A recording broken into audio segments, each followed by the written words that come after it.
All right, we made it to Friday. Welcome to Frontline, 6 o'clock here on the East Coast. We begin with some breaking news out of Broadview, Illinois, where arrests have been made outside of an ICE facility where law enforcement clashed with not smart people, and they were chanting all kinds of shoot ICE and kill ICE. This is just days after the Dallas attack, but right, political violence is on both sides. Okay, whatever. And Jimmy Kimmel will be on more airwaves tonight after a couple network groups announced they will bring him back. One of those groups did confirm that their initial decision to preempt Kimmel was a business decision made independent of the government libs. Note it. And the latest in what's coming to America. This government will make a new free of charge digital ID mandatory for the right to work by the end of this Parliament. Let me spell that out. You will not be able to work in the United Kingdom if you do not have digital ID. It's as simple as that. You absolutely know that some lib somewhere is going to try to bring that to America. Hard pass, buddy. But the Supreme Court is now allowing Trump and his administration to hold $4 billion in foreign aid and pausing a lower court's order, which is great. But first, the weaponized Obama-Biden Justice Department against Donald Trump is come tumbling down like a house of cards. And starting with the top, former FBI Director James Comey indicted. Let's do this.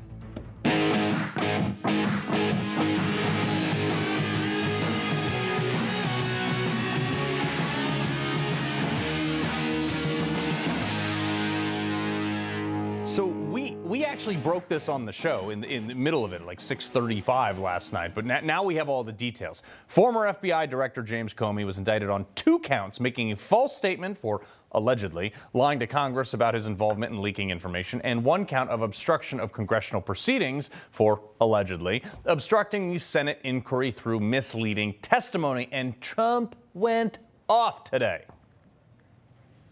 It's about justice, really. It's not revenge. It's about justice. It's also about the fact that you can't let this go on. They are sick, radical left people, and they can't get away with it. And Comey was one of the people. He wasn't the biggest, but he's a dirty cop. He's always been a dirty cop. Everybody knew it. Yeah, but these specific charges stem from this statement. So your testimony is you've never authorized anyone to leak. And Mr. McCabe, if he says contrary, is not telling the truth. Is that correct?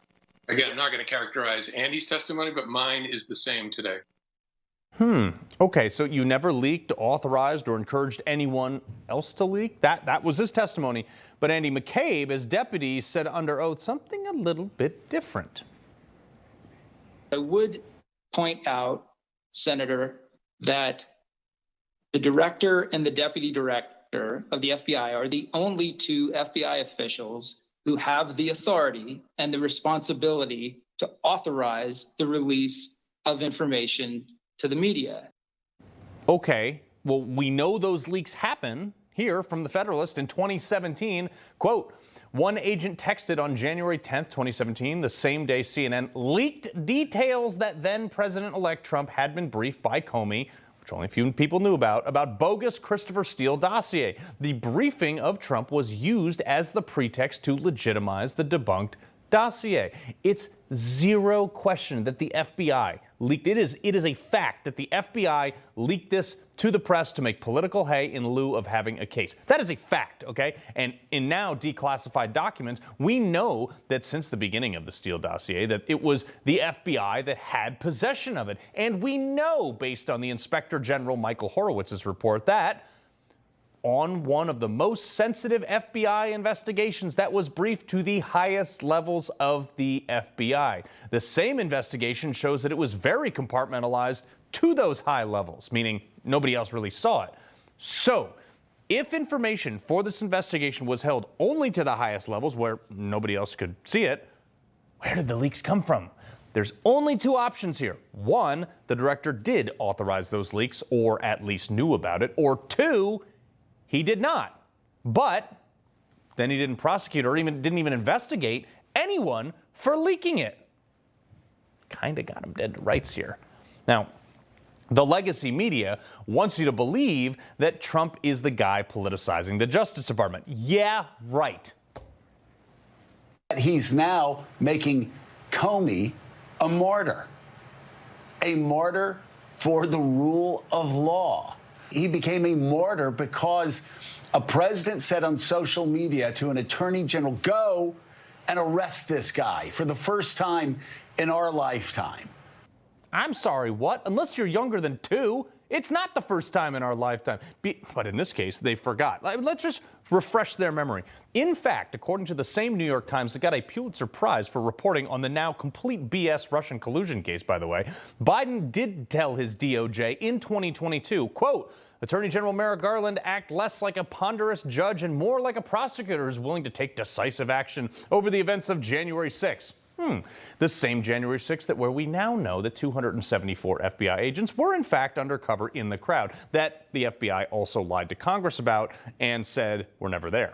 How about the Georgia RICO case where Fani Willis, who has now kicked off the case, by the way, for an undisclosed relationship with her investigator that billed the people of Georgia for multiple trips to Washington, D.C. to meet with administration officials for a RICO case in Georgia against Donald Trump, directed, I suspect, by the Biden White House to a state crime in order to be immune from a federal pardon should Trump ever become president again. Nothing to see here.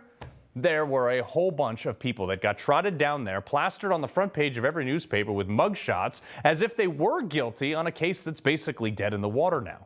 Let's not forget the New York prosecution, specifically Alvin Bragg. And if you're going to tell me that the White House had nothing to do with that one either, explain to me why the number 3 at the U.S. Department of Justice suddenly just left that power job to go work for a city attorney that just so happened to be prosecuting Trump. We told you the other day about Operation Arctic Frost that scrutinized over 100 conservative groups. How about Merrick Garland's 2021 memo that led parents at speaking at school board meetings that were protesting COVID policies to be labeled domestic terrorists? Can't forget about the fact that the FBI actually did raid Mar-a-Lago, which more than likely now appears to have been a feeble effort to recover documents he kept in regard to the Crossfire Hurricane in the first place. Democrat-run law enforcement and intelligence offices have broken every rule to go after Trump. Spying on his campaign, fake dossiers, weird made-up PP tapes, using unverified information to get warrants, sometimes just invent things out of thin air to charge people with. We also know that the rank-and-file members of the FBI, while these things were going on, expressed concerns that Comey had politicized the FBI. We have dozens of agents. We have House Judiciary reports and retired agents all confirming this. And yet, this was James Comey's message to America after he was indicted last night. My heart is broken for the Department of Justice, but I have great confidence in the federal judicial system, and I'm innocent. So let's have a trial. Look, I love this. Keep talking, James. But this is the defense attorney's worst nightmare. Having a client that is so smug that he thinks he's smarter than everyone and just runs his mouth nonstop. Look, I'm encouraging it. Go dig yourself a hole. Watch, they're going to start pressing more and more people, and the rats are going to start jumping ship. Lower-level people who are somehow inadvertently involved in this are going to start singing like canaries. We've already seen James Comey's son-in-law resign in the wake of all this. It's starting to fall apart. I'm surprised it took this long, but hey, at least the ball is rolling. We're finding out that Fauci actually did direct his staff to delete emails, that the federal government actually was undercover in mass during January 6th. Intel officials did, in fact, abuse their positions to legitimize known false statements against Trump. And the more that comes out, these last-minute pardons they may have gotten look like they might not hold up in court. Rudy Giuliani is the former mayor of New York City and a victim, probably the victim, of Biden's weaponized Justice Department. Sir, you must be dancing right now. You know, it's very, very interesting. I probably know this case better than anyone because I discovered it, right? I discovered it before anyone did. I brought it to the United States. I'm the one who gave the Post a hard drive. And you probably don't know this, but I hired Jim Comey originally as an assistant U.S. attorney in the Southern District of New York, and he worked for me for 3 years. So I know him quite well. I refer to him as James Cardinal Comey. And I do that because he is extremely sanctimonious. Even when he was a decent guy, he was a sanctimonious guy. And I consider him probably the guy that has done the most damage to federal law enforcement ever, no matter what you think of J. Edgar Hoover. And the reality is, this should have been done 4 years ago. and I believe that they would have been contained a little bit. They don't feel any restraint. I mean, the Democratic deep state criminals. They don't feel any restraint in doing anything. They framed the president. They've paid money for false stories. They've gone ahead and utilized foreign agents to trap people. They went ahead and invaded my law office. They took your watch. My accounts. They took every one of my accounts. I'm only one of 100 they did that to. So I shouldn't be complaining. And the reality is they have ruined at least 100 people I know, none of whom, by the way, cooperated with them. Yeah. None. I've never seen that before. I did 1,000 investigations. I never failed to get a cooperator. Yeah. Because there was a real crime. Nobody cooperated with them going back to Manafort because they were torturing Manafort to say that he knew Putin. Man stayed in solitary confinement for 8 months and said, screw you. Yeah. I'm not going to do that. None of us would, because you're not just asking us to testify against someone, you're asking us to lie.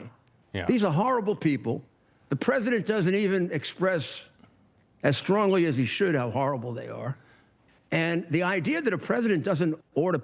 Jimmy Carter ordered his attorney general to go after Nikki Barnes. I happen to do that case. He ordered him directly within the New York Times. Presidents do it all the time. They are in charge of the Justice Department. Yeah. A president can sign an indictment. Why shouldn't he exercise that power? He has it. And the reality is, Comey has to be prosecuted. And I think I see this as the beginning. The fact that it's a 2-count indictment is a signal to me that we got a long way to go. I think they're going to build a case, and they can do exactly what you said, Carl. They're going to flip people. Mm-hmm. Well, and they don't have to flip everybody. 2-3 people. That's it. But the other thing, too, is like you and the 100 other people, I mean, the government has unlimited money. They can do this all day long, which is what they did. The difference is they went looking at you to try to find a crime. This Justice Department has the crime, and now they've charged him with it. Yeah, Carl, they investigated my iCloud account for 3 years, seized it without telling me. They raided my office and my law office, kept that for 2.5 years. They investigated my businesses for 20 years, and they sent a letter to the grand jury saying there's no probable cause to believe that he committed a crime. So they did it all for nothing. And it all was, it was because I represented Donald Trump. And when they talk about free speech, all of us are indicted in Georgia and Arizona for the things we said. Right. I didn't do anything. I didn't hit anybody. I didn't touch anybody.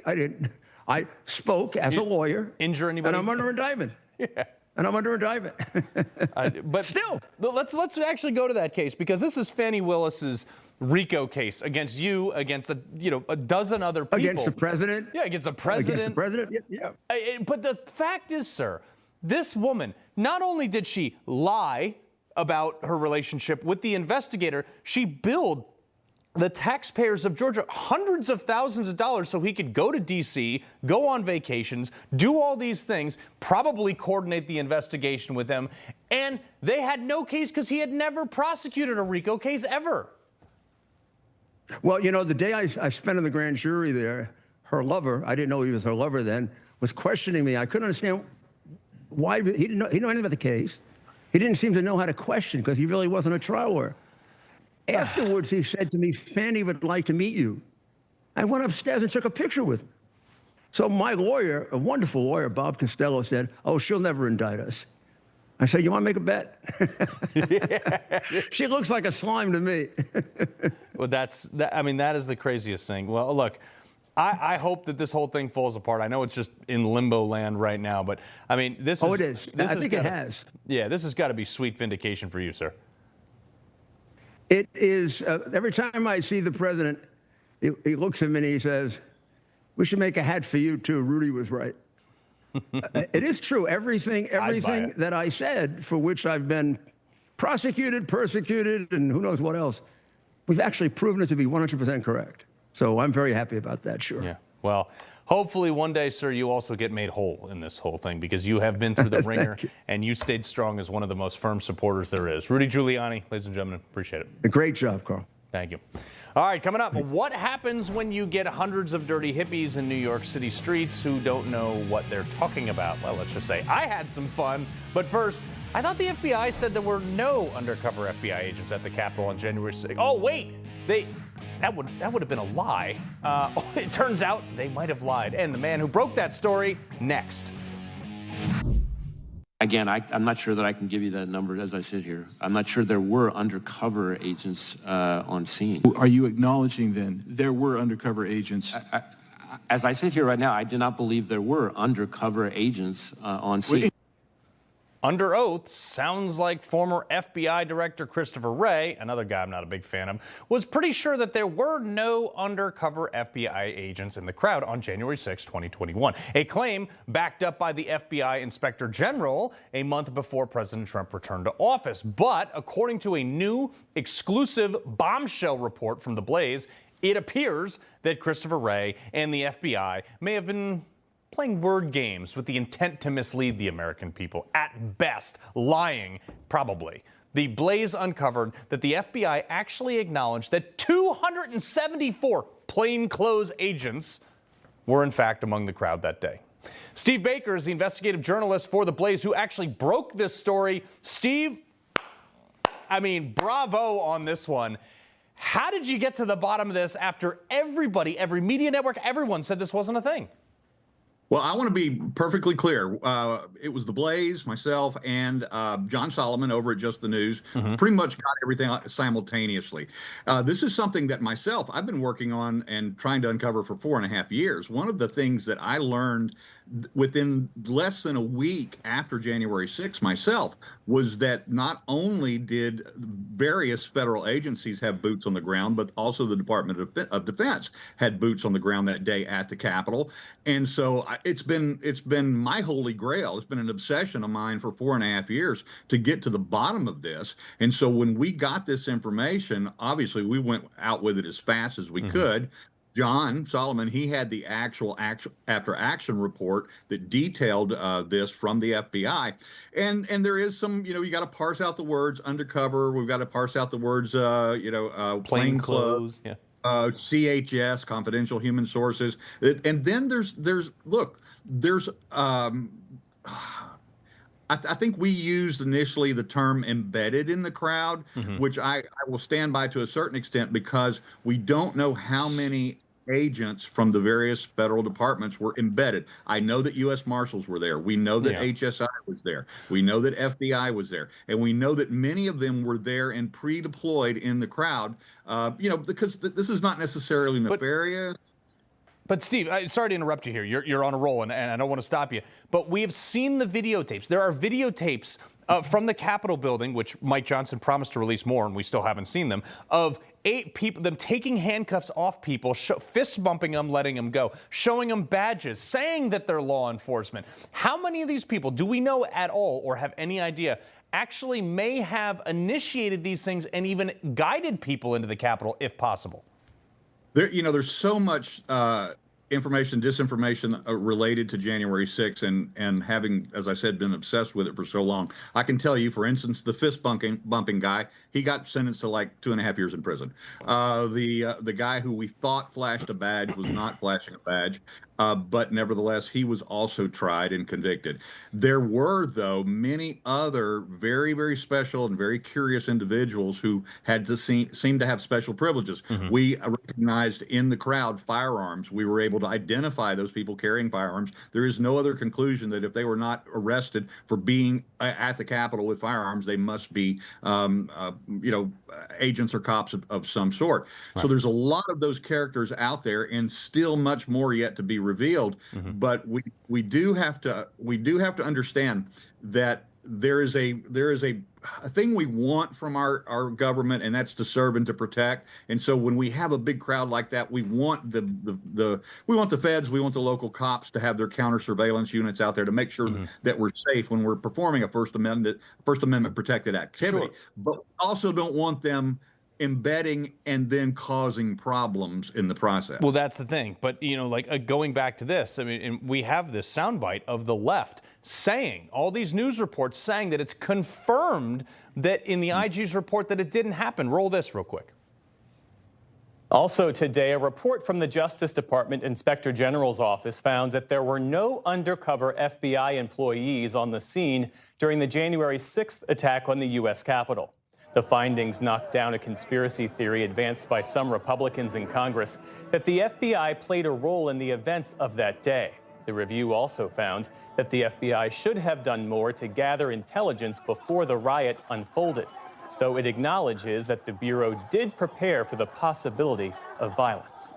Steve, this is after that confidential, plainclothes, undercover, whatever you want to call them, submitted official expense reports billing the U.S. government for the time that they were there, some of which even said that they went into the Capitol that day.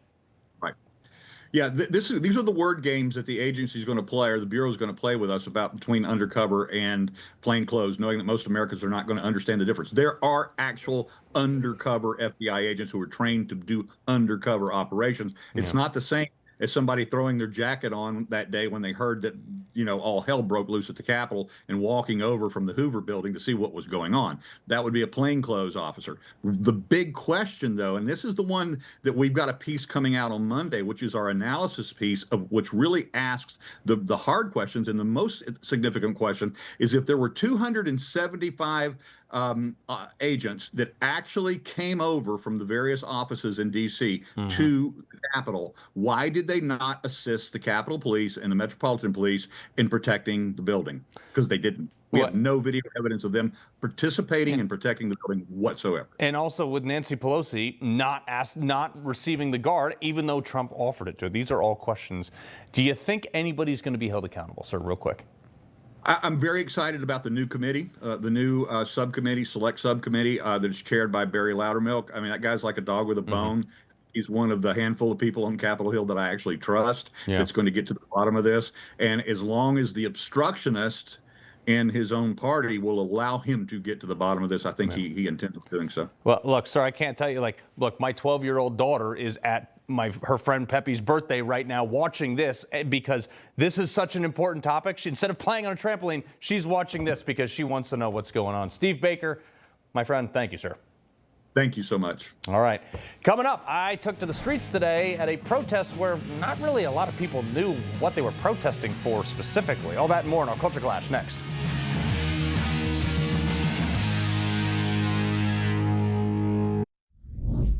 Earlier today, just a few blocks from our office, a weirder, worse-smelling version of Burning Man was taking place. These people weren't there to trip on acid and listen to music. Well, they may have been doing acid. I don't know, actually. But they were there to protest for Palestine or Gaza or what, I don't know, something like that. Where is Palestine? It's where Israel is currently situated. The whole area? It should be. Yeah. What do you think about what Trump said yesterday about the West Bank? I think it's full. It doesn't matter. He's part of the problem, and until he's gone, unfortunately, nothing else can happen. You do realize Trump said yesterday he does not support Israel taking the West Bank. He's full of, it doesn't matter what he says. Have you thought about going over there and maybe joining the fight?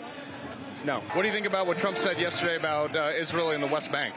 I think Trump has taken a stance of compliance, and compliance in the face of genocide is never a good thing. You know, he said that Israel should not take the West Bank back. Yes, but... Just wondering what the whole thing is down here. The whole thing? Yeah. It's a protest to end the genocide in Palestine. Where is Palestine? Palestine? It's in Asia. I'm trying to figure out where the actual physical location of Palestine that you guys are declaring should be. Why does that matter? Well, you're protesting for it. Protesting for the country. But you don't know where it is? Why does that matter? Host of the Daily Signal podcast, Virginia Allen, and political strategist and CEO of Compass Strategies, Luke Ball. Virginia, I mean, yeah, let's protest for stuff. I have no idea where it is. I think you just asked too hard of questions, Carl. I mean, come on. these people, how are they to know where Palestine is? But we see this time and time again. These are paid political protesters. They're opportunists. They show up at these things because they receive an email or a text message saying, hey, come hold a sign and shout into a bullhorn for a couple hours, and then we'll probably buy everybody pizza and beer. I mean, this is what we see time and time again in Washington, D.C., and good on President Trump for continuing to speak the truth and set the record straight on what is actually happening in the Middle East. Yeah, and in the midst of all these freak shows, Luke, there was a ton of people that were there protesting entirely different things, like Free Congo and Save Darfur. And I'm like, is it just like a 3-for-1, or I don't know? How's that work? Well, I hope that you go and find that guy and pay him to be the DNC spokesperson. I'm pretty confident he can't bench press his IQ, or maybe he can. I don't know. But it's unfortunate that these people are out there and literally siding with Hamas, because that's how this whole conversation got started. They would rather side with the Hamas terrorists than the state of Israel. I have been to Israel. I've been to the line right there up to the Palestinian Authority line and looked over, and I understand the concept over there. And even I don't even show up to these protests. I get to exchange my ideas here, but they are the ones who are going out there screaming about nothing they know about. My thing is like, do you care about this? Go over and fight for it. I don't know, but these guys are like, no, we'd rather burn down American cities. That's great. Stop traffic here. I mean, absolutely useless. All right. Apparently, they let anybody be in charge of running public schools now, because look at this, Virginia. Today, ICE arrested the superintendent of the Des Moines, Iowa public schools since 2023, Dr. Ian Andre Roberts. He is an illegal from Guyana and has been an ICE fugitive with a deportation order for over a year. And he's the superintendent of schools. And this proves once again, when we have said and heard for so long that every city, every area across America is a border town. Well, there you go. I mean, literally across the entire country. And ICE continues to show this as they make arrests every single day across the United States of illegal aliens. That these individuals have infiltrated every single city and taken jobs away from the American people. I think this has been pretty consistently a major concern. That this was a core root of the problem. When you let 10 million people in a period of 4 years enter your country, it's a lot of American jobs that are going to be lost. And then, of course, we have the whole other issue of national security concerns and who are these people that are being arrested. And we know that many of them have criminal records, as we continue to learn through these ICE arrests. Yeah, and forget the housing crisis that it caused. But here's another one that had me cracking up, Luke. Ilhan Omar. We certainly don't want you here, but your beloved home country that you're trying to turn Minnesota into doesn't want her either. Roll this. I met the head of Somalia. Did you know that? And I suggested that maybe he'd like to take her back, and he didn't want her. He said, I don't want her.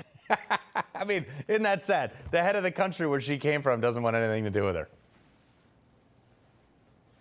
Not even dual citizenship. They don't want her at all. So, she's homeless. Where is she supposed to go? If we don't want her and they don't want her, she's completely homeless, except for maybe in the progressive wing of the Congress of the United States. And it's just really unfortunate that that's where all of the energy of the party is. There's people out there who are from Somalia, who are running for office here in the United States, that are saying, that is my home. That is my country. And if that's the case, then why are you trying to run for office here?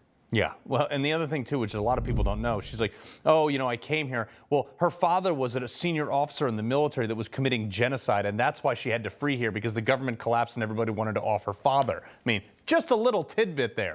This is great, Virginia. The founder of the violent Boston BLM activist wing, Monica Cannon Grant, just pled guilty to 18 counts of fraud, 10 counts of wire fraud. I mean, this is crazy. She was 2 counts of, filing false tax returns and all this stuff.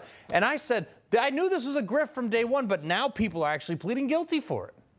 Well, and the sad thing I think about this situation is that there's been suspicion for so long that so many of these groups, kind of BLM style groups, that we've asked questions about where's the money actually going? They literally raise millions of dollars. Where does that go? And the concern was, it's padding the pockets of these so-called nonprofit leaders. Well, there's lots and lots of nonprofits out there that obviously do amazing work. But when you have these kinds of cases, it undermines public trust in those great organizations and creates issues for the wonderful organizations that are doing great work. So this is just a real travesty on so many levels, but I'm glad that there's finally going to be some accountability. Real quick, I wanted to bring this back from February. Roll this. Elon Musk is not a scientist. He is not an engineer. He is a billionaire con man with a lot of money. He does not have this kind of good background. Yeah, well, 10 seconds, Luke. She's a bartender. She is a bartender. Unfortunately, it seems as if she has been the one that's leading the energy of her party, because the Democrats are just a couple steps away from becoming full-blown socialist party. So maybe we can prop her up as the leader of the Dems and see just how the country appreciates that. Hey, I'd love that. Put her on a pedestal, let people decide. Luke, Virginia, have a great weekend. Thank you. All right, Thank coming you. up, there's more evidence that Tylenol is linked to autism in children. Will the left ignore it? I don't know, maybe, but they're being stupid about it. Details next. So, if the pharmaceutical company who marketed Tylenol in 2018 privately stated concerns about its link to autism in children, wouldn't you want to know about it? Well, you know, this actually did happen. Director of epidemiology for Janssen, the pharmaceutical arm of Johnson & Johnson that produces Tylenol, in 2018 said that the weight of the evidence was starting to feel heavy in the newly obtained company documents, not to mention the concern raised years before by several Johnson & Johnson divisions after consumers and worried parents raised alarm bells. Also, 2018, an internal presentation that was shown labeled privileged and confidential stated that observational studies showed a somewhat consistent association between prenatal exposure to Tylenol and neurodevelopmental disorders. Meanwhile, libs are ignoring the facts and even downing bottles at a time while pregnant. He and his health secretary delivered at the White House today was to promote unproven ties, I should say, between Tylenol, vaccines, and autism without offering new evidence. We'll dig into the president's unfounded claims about Tylenol, tying the drug with certainty to autism. There is no link. No science has shown that there is a link between taking Tylenol and autism. From the party that said follow the science for like the last 4 years. They're totally wrong. Patrick Dornson, the Common Sense Cowboy, and the author of the Common Sense Cowboy's Guide to Life, Stories from the Old Guy at the End of the Bar. Fantastic new book out for pre-order, coming soon to a shelf near you. All right, Patrick, these people, pregnant women who have now, by the way, some of them have been hospitalized because they're downing bottles of Tylenol in spite of Trump. Come on. I know. Donald Trump can say he cured cancer, and these people would say, hands off my cancer. You know, the ridiculousness of this is only topped by the sinister nature of Big Pharma, who knew this was happening. Their own people internally said this was happening. And one of the people that I read, this Weinstein woman, she said, well, we know all this, but we don't want to put our heads up and, you know, maybe get them lopped off. And also, look at all these people on TV, all the lefty people and the commentators. They're taking their orders from Big Pharma because Big Pharma's paying the bills for all of the nightly newscasts and all of these shows, and that's how it's all run. Yeah. But here's one thing that really makes me angry. How come this country, even with the Tylenol thing, how come we have so much autism in this country as opposed to the rest of the world? What else is going on? What other things are they putting in our food, or what other things are they putting in our water or putting in our drugs? I don't know. It's a little strange, don't you think? Well, no, it's strange. And one of the next people I'm about to talk about actually called this, said, you know, a long time ago that what they're putting in the water is lowering everyone's testosterone. And this is the free speech war. Commentator Alex Jones, a few others, they had their newly recreated YouTube accounts taken down, despite YouTube coming out and saying, hey, we're going to let all you guys back on. They were taken down right away for like hate speech. And I'm thinking, like, if hate speech is just always in the eye of the beholder, it doesn't matter whether it's actually hate speech or not. It's just whatever somebody doesn't like. Yeah, I know. I mean, you know, this is like, you know, what happens in communist countries. You know, the thought police are the ones who are deciding, you know, what is hate speech? Well, it's a thought crime. So they're going to be the ones who decide what you're thinking, and therefore they're going to turn it into a crime, and they're going to make people like Alex Jones and Fuentes say you can't be on after they said you can be on. So, you know, we're still not in the place we need to be. Donald Trump has done a great deal of things to try and change the situation with the speech issues, but we're just not there yet, Carl. We got a lot more work to do. And it's the same with when you go refer to the Tylenol thing. Do you think any of this stuff would be coming out if Donald Trump wasn't president? This would still be hidden. Nope, it wouldn't be at all. But here's something, too, that has been awesome. Law enforcement has actually started impounding trucks that they're catching being driven by illegal aliens. They're getting licenses in places like California. This is in Oklahoma, okay? Oklahoma, they're just carrying trucks away because they pulled them over under checkpoints or way stops or whatever and saying, you know what? Nope, we're taking the whole truck now. Companies, don't hire these people. Yeah, Oklahoma, where the wind goes rushing over the plains. I love these people. This state is probably the America First state. They're just doing great things because they're not going to put up with this nonsense anymore. And, you know, it's okay to pass laws and say we're going to do something. It's another to have somebody say, by God, we're going to seize your truck and good luck to you. We got to start doing more of this. And that's, again, one of the things that's happening because Donald Trump's president. I have to keep reiterating this, is because all of a sudden people got gumption again. And they're saying, we're just not going to wave our finger at it and tish, tish, tish. We're going to actually do something. So more states ought to do this. And Gavin Newsom is handing out commercial driver's license to anybody with a pulse. Yeah. Meanwhile, people like me are going through medical exams and rigmarole and licensing and testing to try to get my CDL. It's unbelievable. Yeah. It's just I used to have it, and I got rid of it because it was such a pain to keep. All right, Patrick, appreciate it very much. Well, you're not from Punjab, Carl. That's true. All right, so make sure you get a copy of his book, Common Sense Cowboy's Guide to Life. It's actually a great book. I wrote a little blurb for the cover. Coming up, Made in America is back, and we're talking to the founder of a company whose products I actually use every day, prides itself in being anti-big pharma and healthy for you. Next.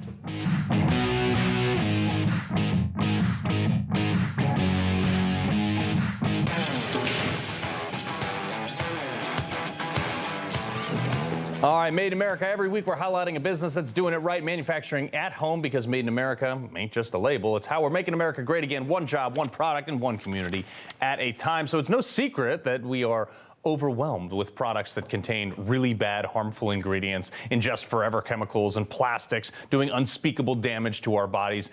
And America, quite frankly, has had enough. That's why President Trump and RFK Jr.'s message about Make America Healthy Again is pretty popular right now. One American company, whose products I actually use every day, founded itself on anti-big pharma messaging, using holistic remedies to create products that can be used without worrying about the negative impacts that some other commercial products do have. The Van Man himself, the founder, who started selling natural lip balms and toothpaste in just a few short years, doing millions of dollars a year of business. Look, dude, I love this product, and the fact that you are very active on social media debunking a ton of bad food messaging. Yeah, thanks for having me. Yeah, it's been a crazy ride the past couple of years. Yeah, so, you got all these products and stuff like this. What is the thing that inspired you to say, look, I'm not using all these weird chapsticks with plastics and seed oils and things like that, and start something like this? Yeah, it started with toothpaste, just trying not to use fluoride, and then making my own toothpaste, and then pull out a Burt's Bees thing out of my pocket and realize there's seed oils in there. It's all Wasn't that bought by a bigger company that's no longer natural? Yeah, Clorox of all things. So it's kind of just very, very strange, the Clorox lip balm, but they still use the Burt's name.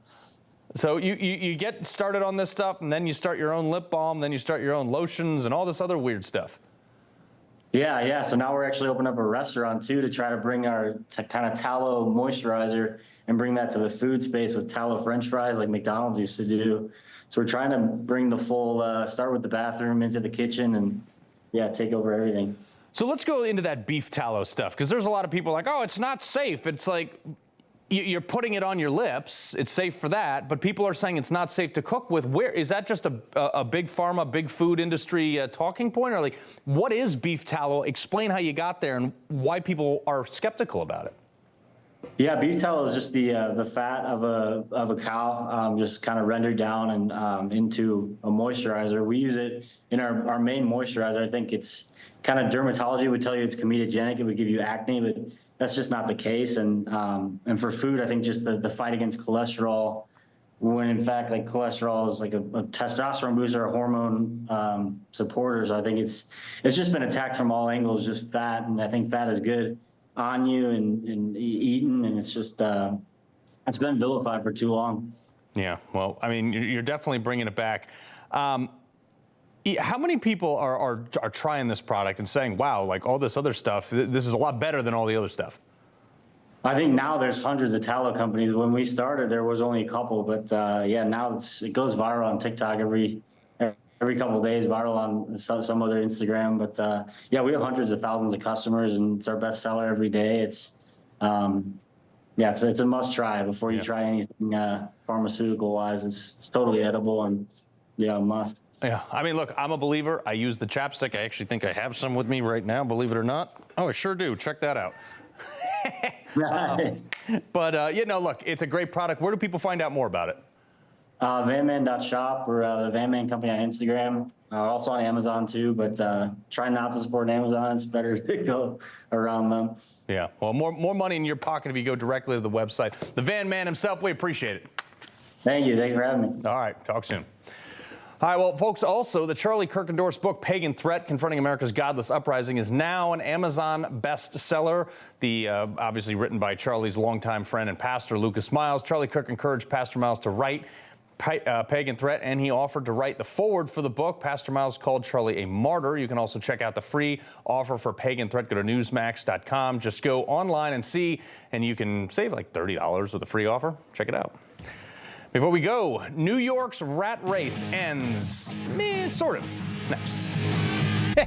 New York City's rat czar, Kathy Karate, has left her $176,000 a year post to serve in another capacity, whatever that means. Mayor Eric Adams praising the woman's work, saying that the results are clear, rat sightings are down by 15% or something like that. Look, these people have no idea what they're 15, 20% down. I mean, Bob, you give me and you a couple suppressed 22s, we'll hit the subway, and we'll have 100% solved by, like, I don't know, Thursday.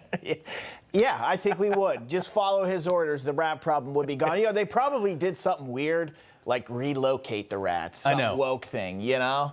Love to know how much they spent on that, too, here in New York. Sprinkle some rat poison you got today. You and I are pulling the trigger tomorrow, so. We are. I'm looking forward to it. Going to shoot some shotguns, shoot some guns. It's going to be a fun day. America. Take it away, Bob.